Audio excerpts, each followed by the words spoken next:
No coração de uma floresta tranquila e cheia de trilhas, morava uma pequena raposinha chamada Luma. Ela era curiosa, cheia de energia e adorava explorar. Todos os dias, Luma corria entre as árvores, pulava sobre folhas e seguia os cheiros que o vento trazia. Mas havia um pequeno problema: Luma quase sempre se perdia. Luma saía cedo, sem prestar atenção no caminho. Ela não olhava os troncos marcados, não reparava nas pedras grandes ou nos arbustos que já tinha passado antes. Corria e pulava, acreditando que sempre saberia voltar. Mas, com frequência, ao tentar retornar, tudo parecia diferente. Em um desses passeios, o céu começou a mudar. As nuvens cinzentas apareceram devagar e Luma, ao tentar voltar, percebeu que não reconhecia o caminho. As árvores pareciam todas iguais. A pequena raposa andou em círculos, confusa e assustada. Pela primeira vez, sentiu que talvez explorar sem atenção não fosse uma boa ideia.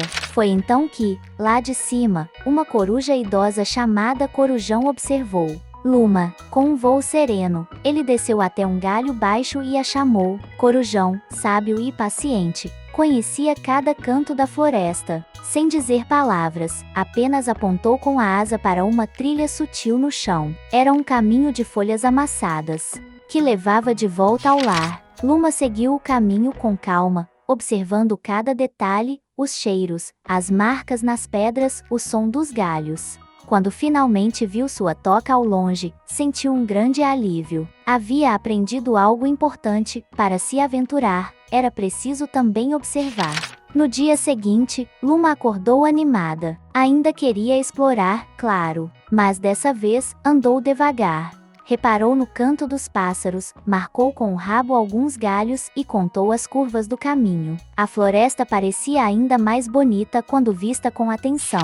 Mais à frente, Luma viu um esquilinho perdido. Ele chorava perto de uma árvore caída. Em vez de correr, Luma se aproximou devagar, observando o que estava ao redor. Com um sorriso tranquilo, guiou o esquilo de volta para o tronco onde sua família o esperava. Agora, era ela quem ajudava os outros a se encontrar. A floresta já não era um labirinto para Luma. Com atenção, ela descobria caminhos novos e seguros. As pedras viravam marcos, as folhas formavam trilhas, e os sons viravam pistas. Luma passou a se sentir parte da floresta de verdade, como se ela falasse com quem quisesse escutar. Ao entardecer, Luma se sentou sobre uma pedra, olhando o céu colorido. Ao lado dela, estavam o esquilinho e Corujão. Agora, todos sabiam. A pequena raposa que sempre se perdia havia se tornado uma grande exploradora. Tudo porque aprendeu a observar, a escutar e a confiar